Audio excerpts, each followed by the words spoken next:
Thank you so much. All right, thank you, Comrade Samuel. Let's go to Comrade Joy, all the way from Boston. Comrade Sir, hope you get me very well. Yes, I can hear you. Yes, I can hear. Yes, I can hear you. Before the Electoral Commission announced these shame and joke elections, what they term as the scientific election, there was a ruling for prisoners and the people in the diaspora, actually like you, to vote. And I want you to give us your view. What is the effect of this decision on this 2021 elections? The decision is amazing because under the law, even people in the diaspora have a right to vote. If you follow up elections in USA, they give a chance to their expatriates or members or people who are living abroad to vote. People vote by mail, people vote all possible ways of them voting, people still casting their vote because they have a right to make a decision on the next leader they want. But this would have been, it's a very brilliant decision. But again, the challenges it has in Uganda as it stands right now, the problem is they always want to implement things they've not taken time to research about or to do thorough investigation about, because it would be very nice for Ugandans to say Ugandans in the diaspora need to vote. We want to vote, but at the same time, we want it to be done in a very systematic way to avoid using this loophole for rigging. Because if we just allow and say, oh, yeah, it's right, let's start voting, without knowing how many members are in the diaspora, how many Ugandans are in America, how many Ugandans are in Canada, how many Ugandans are in UK, Europe, all those countries, how many Ugandans are in UAE, how many of those Ugandans who are eligible voters, how many of those have the national ID that is allowed to vote, allows someone to vote. Among those, have you given them a chance to register their embassies or units wherever they are? Because I'll give an example. The embassy of Uganda sits in DC, Washington, DC. You're not going to, America is huge. You're not going to expect every Ugandan to fly to go to DC to register. You have to break it down and bring, either you do it down to states, where states have offices where Ugandans can easily go and register. For example, there should be an office in Boston. There should be an office in LA. There should be an office in Dallas. There should be an office, so that it's very easy for Ugandans. You're not going to make people fly because some areas, you could still be in America and you have to fly to another state. It takes you about maybe 6 hours, 10 hours to fly to another state, yet you're still in one country. So it should be brought closer to the people so that people can register. You know how many people are in the diaspora to vote. Still applies to the prisons. Before you say people in the prisons are going to vote, we want to know how many prisoners do we have in Uganda? Luzera prisons, how many people do we have there? How many people do we have in all kinds of prisons we have in Uganda? So that we have a clear, otherwise if we just allow an election to happen and we don't look into all these loopholes and allow people say, for them to claim people in the diaspora voted, what we are going to see, we know very well that Ugandans in the diaspora, Museveni has the least people who believe in him, the least people who want him to stay president are the people who are in the diaspora, because people have left Uganda for so many reasons. You are not going to, yes, please. You are saying that, and here the gentleman is giving you a chance that, hey, you people, you can vote. Yes, you want to give us a chance, but we want it to be done systematically. We do not want any loopholes. We do not want to use this opportunity. That would have been good. We don't want them to use it for rigging. Because if you just get excited and you don't, hold up the brakes and say, okay, yes, this is a good idea, but do they know how many Ugandans are in the diaspora? Then, if they cannot rig back home, they will use this opportunity to rig. And then tomorrow they will say, oh, Museveni got 70% in the diaspora. Then we'll start making noise, shouting, how? It's impossible, it's impossible. But just because we did not sit back to look at the discrepancies in this, we need, if Ugandans in the diaspora are gonna be given an opportunity to vote, what we need to be done first, we want the Electoral Commission, or we want the bodies responsible, the embassy, to start registering Ugandans that are eligible voters in their countries where they sit. So that at least we know that in America, you have Ugandans who are eligible to vote at 50,000. In UK, they are 20,000. In Canada, they are 30,000. So that we know all in all, the entire diaspora has maybe 2 million voters that are eligible to vote. Otherwise, if you don't do that, it is a very, because one, you're gonna either vote by mail or you're gonna vote electronically. And if you do not demand for such structures to be put in place, where even voting should be decentralized to an extent that, because for people who can be able, and if you're gonna allow that to happen, you're going to say, yes, the embassy sits at DC, but in different states, there should be people should be allowed to vote within their states. And definitely, if you, for example, in my state, if you brought that opportunity in New England, I would prefer to go and vote by ballot. I would prefer to lose the whole day, even to see, to watch the entire process, how the voting has been done, and stay and wait and see the counting of the votes. Everyone would want to hear that. And then at the end of the day, we say, okay, New England, maybe 1,000 votes were casted or 10,000, and the candidate so and so got this number of votes. We would allow to lose that day, but we are not going to allow to send our votes to Washington, DC, to a person who was appointed by Museveni to manipulate and change our votes to suit what Museveni wants to see. So as much as it's a good idea, we shouldn't get excited so soon. All right. We need to sit back and find structures, and we should demand for structures to be put in place for us to be able to vote, and know our vote is not going to be rigged. On the same issue, if it is not going to be possible, Sarah, there are very many people, Ugandans in the diaspora, who are in support of the People Power movement, who are in support of change. And hey, look, these people want to vote. They want to exercise their constitutional right. What advice would you give to those Ugandans who would want to vote? They have been promised that they are going to be given platforms to vote, and your explanation suggests that, and it implies that they're not going to be able to vote due to poor infrastructure in the diaspora. What advice? The advice would be simple. Those that are able to fly home and vote, we should use that opportunity to go and vote. Then the other thing is, before the election, let's put pressure on the embassies and demand for the right channels of voting if we are going to participate in a vote. Let us just not go into the vote, blindly. Just like right now, we are saying no to a scientific vote, knowing very well that it's going to be a vote that favors President Museveni. This is the same way we should demand for the right structures to be put in place for us to be able to vote. Because if we just get excited and go in blindly, we are going to end up with a vote that Museveni is going to rig in his favor. Because at the end of the day, if you don't look at this, they're going to ask you tomorrow, you're going to start shouting tomorrow, and they say, okay, for starters, do you know how many members are in the diaspora? Do you know how many? If you ask me right now, how many members are in the United States of America? How many Ugandans? I don't know the number. I don't know the number. How many Ugandans in the diaspora are eligible voters? Leave alone how many Ugandans in America. Maybe I could know, because in America it could be maybe 100,000 plus, something like that. But eligible voters. So we do not want numbers to be inflated. We want to know these are the numbers who are eligible to vote, or the embassy should be able to provide us even with the national IDs. They should be able to give them out from here, from Washington, or they should have decentralized offices in different states where people can get them, because there are so many people here who want to vote, or who are of the voting age, but have not been able to travel home to get their national ID. So they should be able to get them here. But the excitement, I know what it feels like. When I saw that announcement, it was so good. So good to be true that we will be given a chance to choose the president we want. I'm a people power, a people power activist, and if I'm not going to be in Uganda, if I have a chance to be in Uganda, I'll vote differently for Kyagulanyi. If not, I would love to be given a chance to exercise my right. But at the same time, we should not go in this blindly without having the right figures, without having the right structures, because this is one of the opportunities they are going to use to rig an election.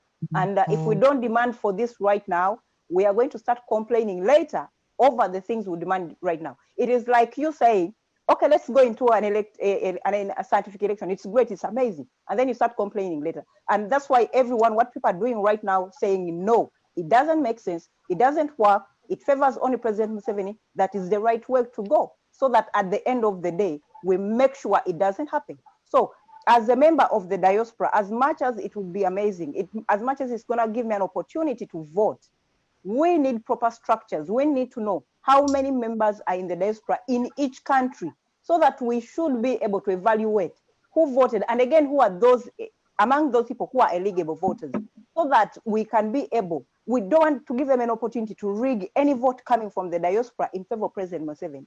Because if we leave them, look at this way, how many, you know, if the embassies are gonna be handling this on behalf of President Museveni, the ambassador is appointed by President Museveni. Everyone who sits in the office of that ambassador is appointed by President Museveni. No member of opposition has an opportunity to know what is going to happen in there unless we demand for all these things.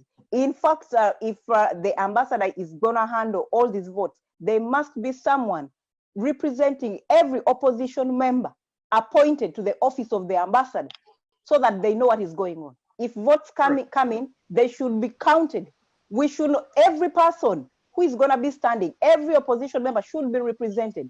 We are not going to leave only this to the ambassador who is appointed by Museveni, who is working for Museveni. So as much as this sounds very interesting, again, it has so many loopholes that are, unless we work on them, this again works in the favor of President Museveni, and it does not work in our favor. All right, thank you, Comrade Sir. I petition government on that. I wanted to keep a bit, just a second. Okay. Well, I'm sorry, but I petitioned Parliament in 2019 on that, the law for diaspora. We don't need just voting, but we need representation. We need to have a better mechanism of selection and of voting. So I think she's right, but the most important thing is the methodology. I wrote a very good petition. I'll share to all members, and I'll share on your wall so that we can start from there. It's not just about the sham election, the scientific thing, but it's the future of the diaspora, because we contribute 5% of the $25 billion as in the GDP. So we are so influential, and we have to come with a law that looks at voting, representation in the judicial, executive, and legislature in the new government that is coming. Thank you. All right. Thank you so much, everyone. Thank you. Comrade African Thinker, you want to add on? Yes. Just in 1 minute, we go on to something else. Thanks to everyone who is listening to us today for this Red Friday initiative. You know, this in one or another, this sounds funny. This is funny to me. How? The timing of this judgment, has everyone looked at the timing? The regime has brought out this judgment during a time when it has already brought out the scientific election. What is it trying to do? It is trying to portray itself as a democratic regime to the West. In other words, when they come up with a judgment like this, it is in one or another to say Uganda is a democratic state. It's not a democratic state at all. They are doing this just to blindfold the Ugandans, for everyone to feel like we have the right to vote, for everyone to feel like our democratic institutions, like we have democratic institutions, which we don't have. It is an initiative to play with Ugandans that are watching this. Everyone has to understand that what we are seeing right now is a judgment that works in favor of the regime. Why do the people in the diaspora have to vote now? To vote for who? Under who? Under whose supervision? If you have a scientific election and then you bring out a judgment that says that people are going to vote in the diaspora under an ambassador that has been appointed by Museveni, under an institution that is run by 7 cronies, you don't have an election there. You don't need to vote in the diaspora right now. There is no need to vote, because at the end of the day, who are you voting for? Controlled by who? The whole system is controlled by one man. So if you vote in the diaspora right now, let's assume we're going to vote. If an election can be rigged in broad daylight, in Hoima, which we all witnessed, how do you want it to be fair in an embassy that is run by the dictator, by the dictator's friend. In South Africa, there was a registration of Ugandans for the national IDs. When you try to go and pick up an ID or register for an ID from the Ugandan embassy in Pretoria, South Africa, as soon as they could realize that you are below 30 years, you are below 35, they could make up stories for you not to have the ID, because they know all the youth are going to vote for the opposition. We want change. This is what I'm saying to everyone. We should not celebrate anything that has got to do with voting in the diaspora for one reason. The system is already compromised. The system is already run by one man, Museveni. So we have no reason to vote. We must celebrate this democratic achievement for the future of the country, not for now. For now, it is completely useless. It is here to blindfold Ugandans to think that we have a right to vote. Yet we all know that the elections are always rigged before. How do we even go and vote in such a scientific election that has got no procedure to follow, that has got no transparency at all? We could be fooled. We could be forced to wake up and celebrate this. It is a case that was logged in so many years ago. Why do we have the judgment today? Justice delayed is always justice denied. We shouldn't be fooled. I thank you all. Right. Thank you, Mr. JP, just a second on addition to that. Just a second. Go. Yeah, this is David from UAE. This is David from UAE. On addition to that, this regime is trying to harmonize the pressure from the diaspora. They know very well that everyone is willing to buy a ticket to go back and vote. And if they do the malicious plans and their games, they know that the diaspora guys, they are willing to do whatever it takes to fight for their votes. Now they are trying to neutralize us, to think that they have given us opportunity to vote in the countries where we are right now, such that we cannot go back home. That's the only tactic they are trying to maris around. But there is no genuinity to give the diaspora to vote where they are. That's the major factor. They don't want us to go back, thinking that they have given us rights to vote, yet they are trying to stop us from going back home. We shall go whatever the case may be, and if we vote for our president. Thanks so much. All right, thank you, Comrade Sewankambo Sari David, all the way from Dubai. That was a good submission, Sarah. And everyone, would you want to add on anything before we move on to Comrade African Thinker? Yes, I would want to add on that supplement, add a supplement. Yeah. Somebody wrote a very interesting article on how dictators use elections to legitimize their role. And this is exactly what is happening in Uganda, where we have sham elections to portray to the West and the rest of the world that Uganda is a democracy. And we are seeing some of these strategies coming into play when the dictator uses these courts of law to pass a judgment that the people in the diaspora can now vote. Yet we know that these elections will be supervised by his ambassadors who are appointed by him to legitimize his role. Secondly, about the prisoners voting. If Uganda cannot respect human rights, what are they trying to show to the world? That in Uganda, even prisoners can vote? First of all, that's another way of rigging elections, because nobody's going to be allowed to go to the prisons to supervise the elections. Two, these prisoners are going to be intimidated that if they vote for the opposition, then their sentences might be increased or they may be mistreated. As we know that President Museveni is the champion of violating human rights, and therefore we should say no to this kind of handcuffs that are being brought upon our people, and this kind of image that is being portrayed to make themselves look good, and yet we know that they are not good people. Thank you. All right, thank you, Comrade Edward. Comrade African Thinker.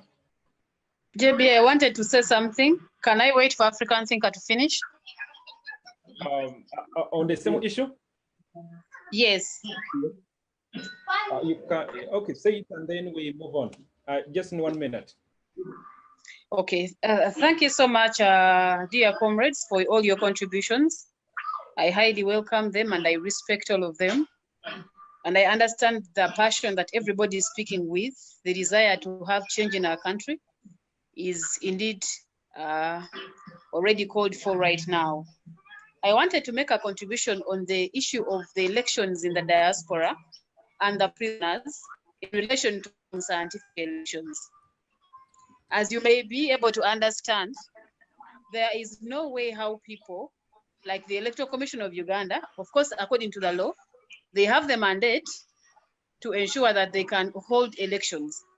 But if you're going to introduce a new issue, like voting in the diaspora and also voting in other areas, that means that you automatically have to ensure that you have to allocate polling supervisors in all these areas in the diaspora. You have to ensure that you allocate commissioners to all the countries in the diaspora.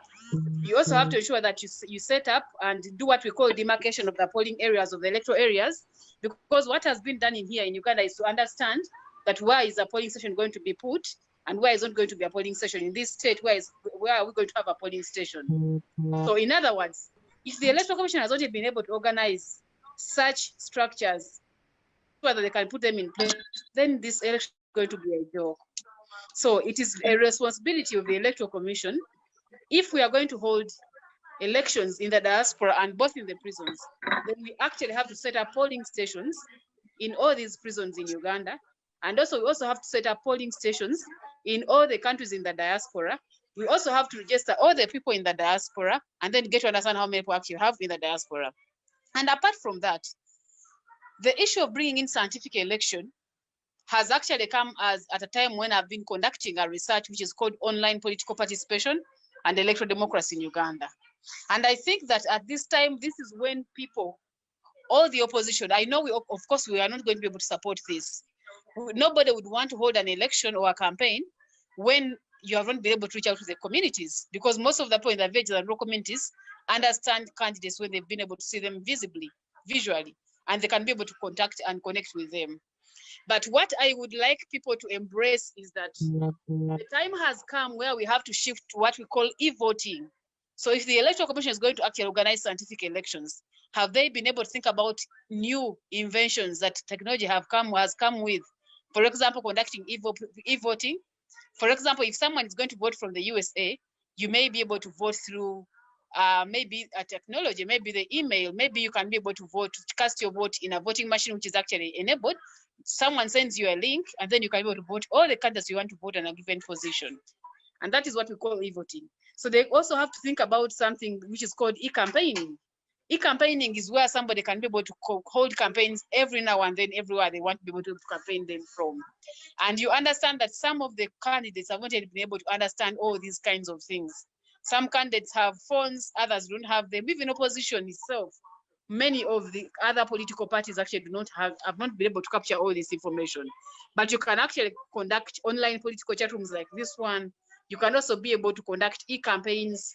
You can also be able to conduct e-pollings and e-surveys. Then you can find out which candidate is actually at a higher position than the other.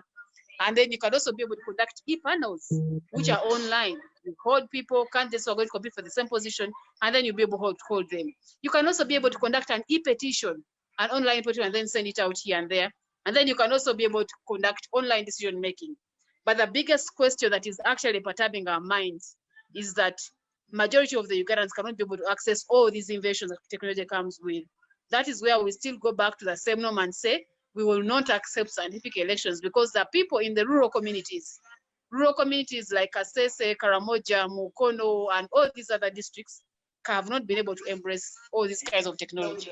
But for the starters, as candidates and political parties, I think that it will be a good opportunity for them to adopt this, and also the Electoral Commission to be able to adopt as well, to embrace this technology and start using it in as time goes on. Thank you. Thank you, Comrade Lydia. That was brilliant. Let me cross over to Comrade the African Thinker.